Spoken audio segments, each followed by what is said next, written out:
Welcome to our second tutorial.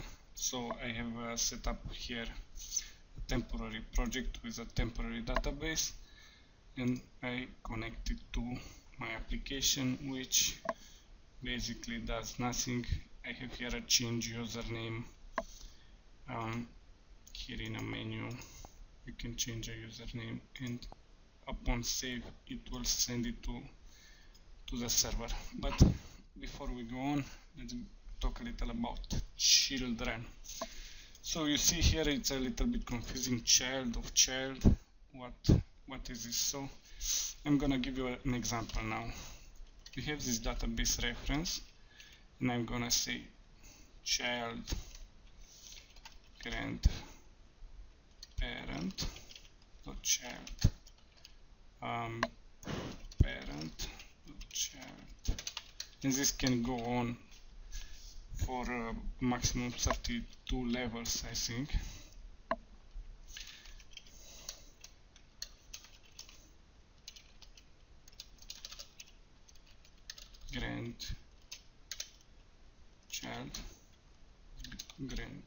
Grandson, I don't know.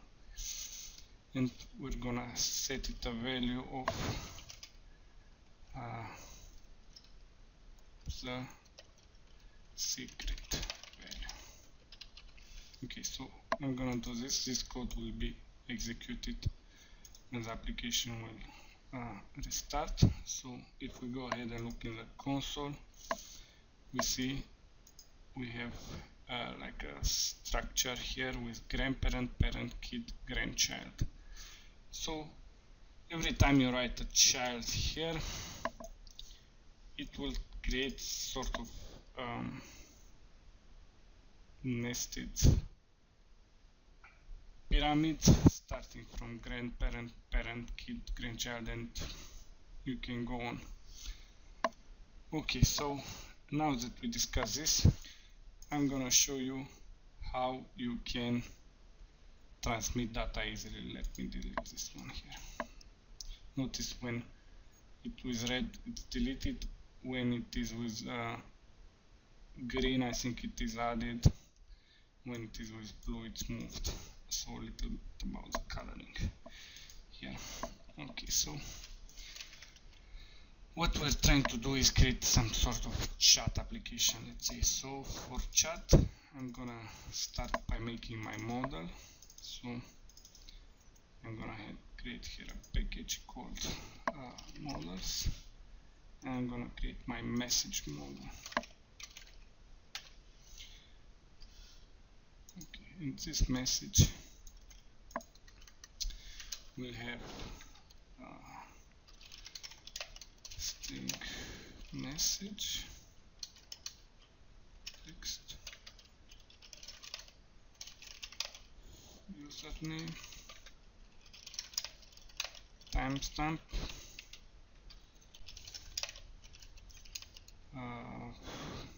is admin, and yep, this should be enough. For now. We're gonna go ahead and generate the getter and setter for each of them. We're gonna generate the constructor, and remember, you have to create a public one too, without any parameters. So I'm gonna go ahead and create it. Okay, required. And I'm also going to override the toString because maybe I want to debug it at some point. Alright, so let's go ahead and create a message.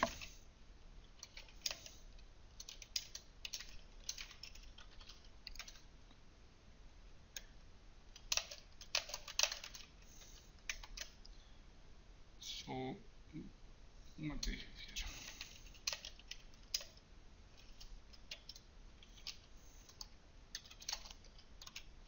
Timestamp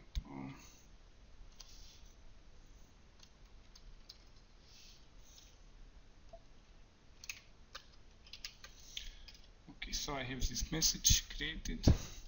I want to send it to the database. So how do you want it? First of all, I want it to appear here in a table. Let's call it a table like the parent child called messages. So I have to initialize a child with messages, and after that I will want each message to have a unique key. So we can either generate here unique key,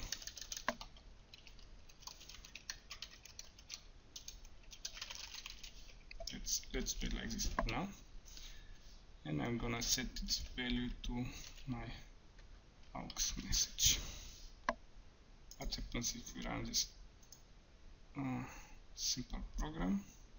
So it ran. Here it appeared a message. This message has a unique key, and here I have another message. So if I want to add another message, let's see.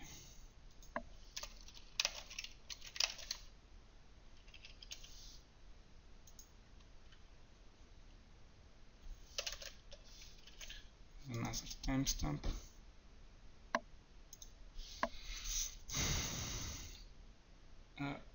If I use here the same unique key, it will just get changed. Okay, so every time I want to put a message, I want to have its unique key. So the unique key either we generated, and if you choose to generate it yourself, you have to think about a strategy how to generate it, like take into consideration the timestamp or the hash value, or I don't know, some kind of algorithm, so you generate a unique key so it doesn't conflict with other unique key in your system. Or the easiest solution is to let Firebase does it for you, and Firebase does it for you if you use push. Okay, so instead of creating here a child with unique key, I can say push. Okay, and by doing this I have a unique key, or let's just call it a key, and after the get key. So by calling this push method, you automatically get a unique key generated by Firebase, and after that it's easy to just use this key whenever you're trying to insert new objects. So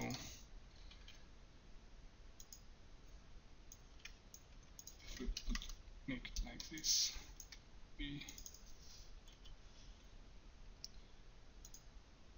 you'll see that this key is automatically generated, and our messages table grows with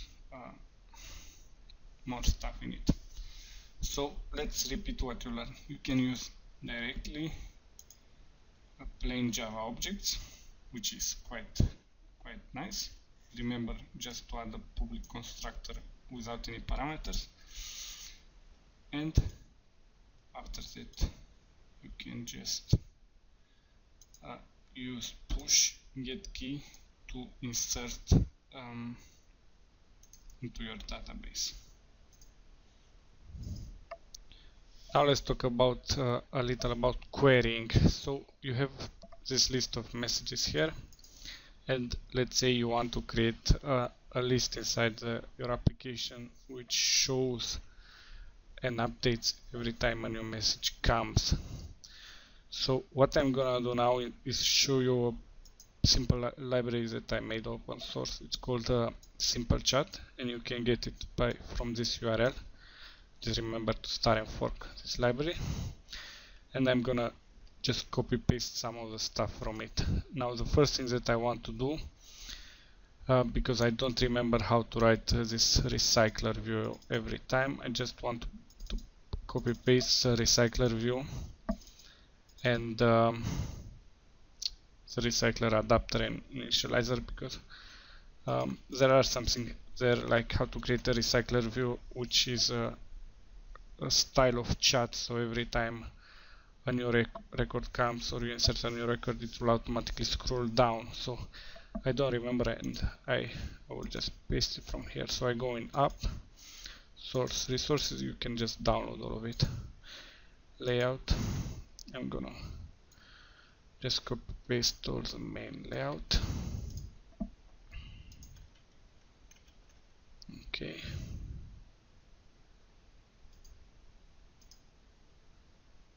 Seems there's an error here, I don't know why. It's input type text. Anyway, I'll just delete it. And I will just have to create a row for this list view, which in fact is a recycler view.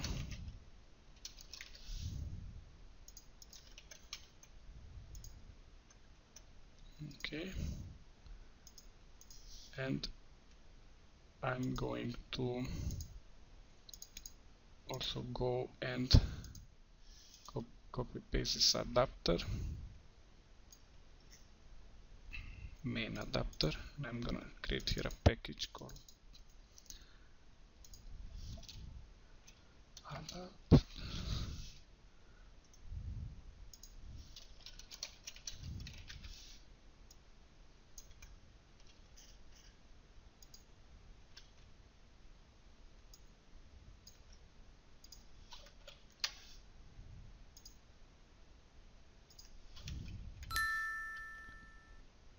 Okay, and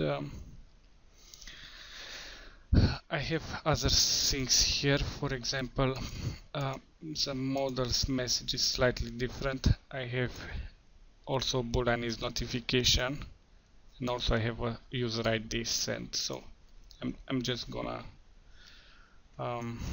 copy paste this new model.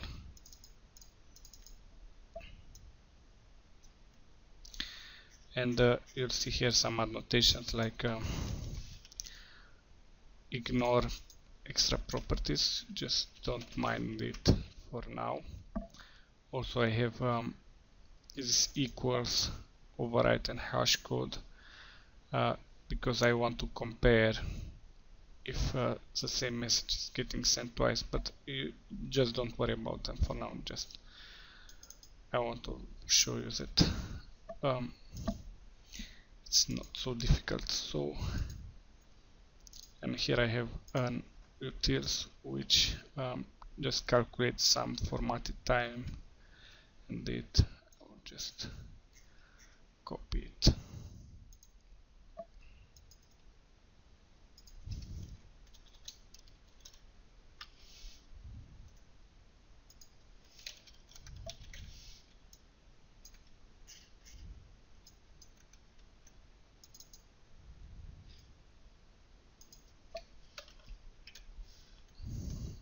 It seems like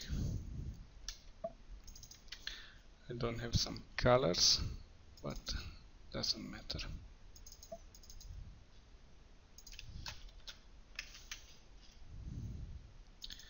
Okay, so what I have here is an adapter for the recycler view, which is like the simplest adapter. You pass to it an array list of your object messages, and after that you display it. You see I have this data here in this array list, and I get it and I just display it. I have a simple view holder here.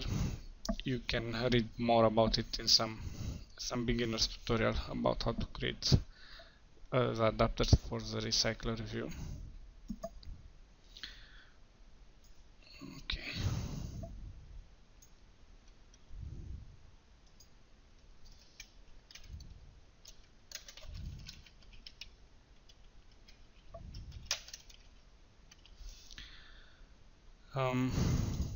Now in the main activity I have to declare this main recycler view, and I'm just gonna copy paste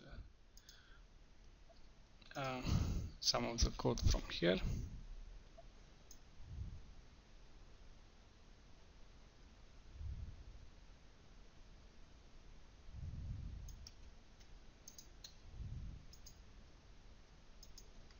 And we'll go step by step. So I have this recycler view which I want to get,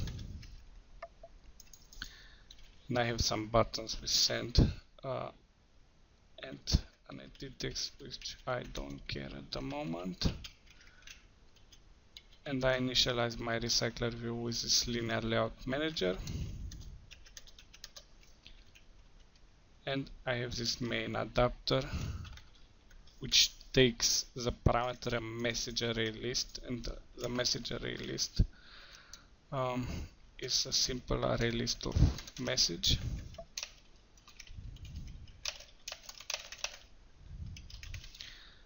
And inside here we are going to store our messages. So I created a message here, and you might want to be inclined to say message list add aux message.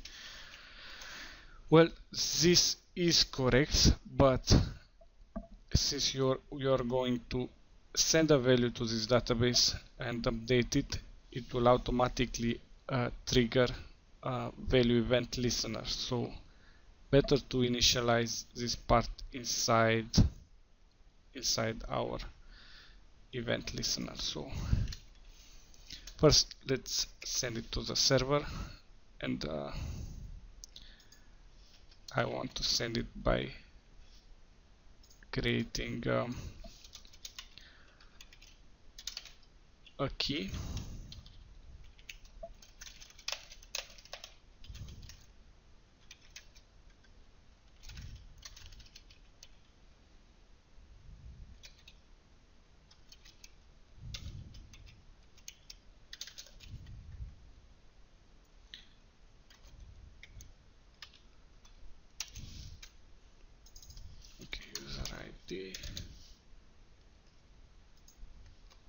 What I have here, username,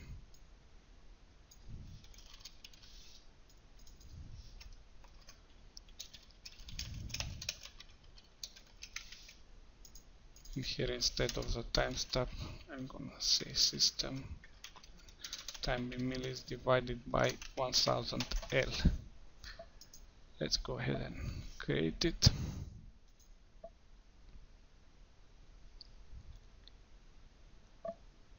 And we have our recycler view here with nothing in it, and here we have a message. I'm just gonna delete this stuff here, which is, well, then I'm gonna run again the application.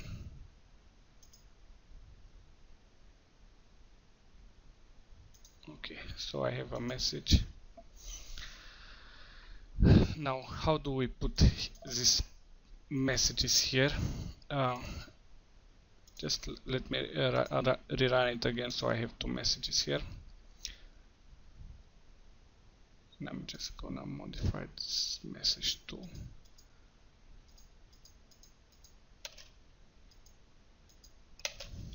have to press enter after. Okay. So I have two messages, more messages will come. I want to display them in our recycler view. So how to do this? Well, we will query it with a little bit different with on child event listener. So we have database references. We want to get the table, the base table. So the base table is messages, and we want to get a notification every time a new child is added or modified. So for this we have add child event listener. Let's create a new one, control space enter, and we have here a list of stuff that will get called. So in case it will be added, let's put a log.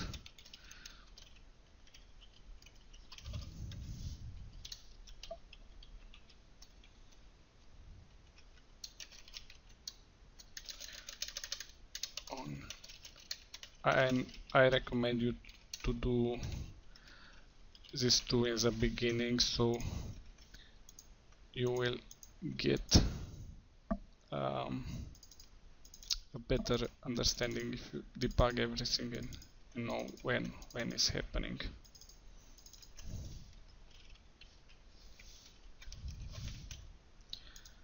So if we run it again, we see we add this new message,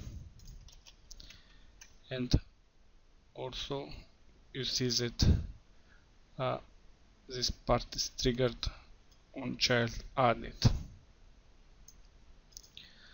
So by knowing that this part will trigger every time a child is added, for example, I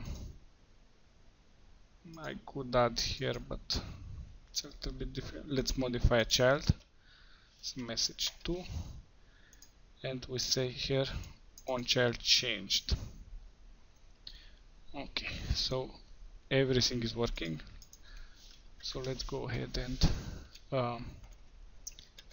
add this new stuff to our recycler view. So first we have to get the object from it.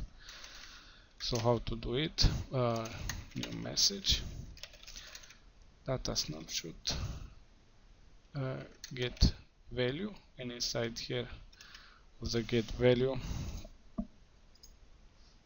so inside the get value you can see you can pass a class, and we want to result in this message class of ours.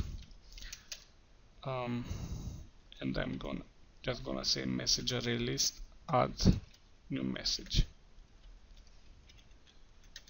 Great, so let's go ahead and rerun the application to see what is happening. Great, so let's just create a new random message every time we press this send button now. So let's first get a reference to this button.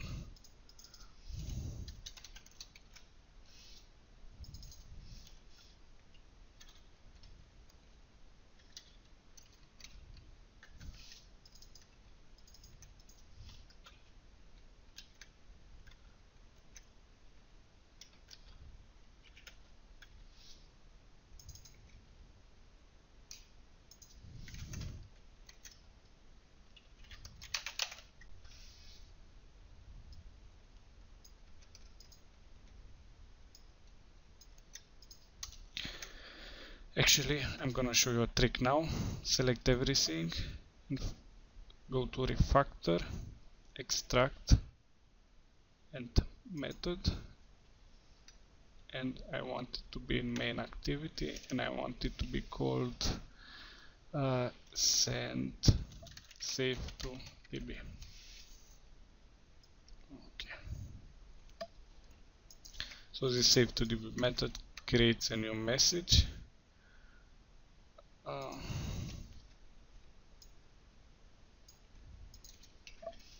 Let's just add some random stuff and gets a key and push it to the database. Let's go ahead and run it.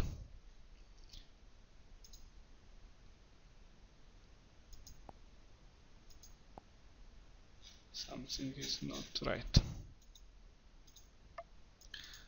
So it's not right because after we add it, we have to call the adapter notify dataset changed. So by calling this one here, let me rerun it.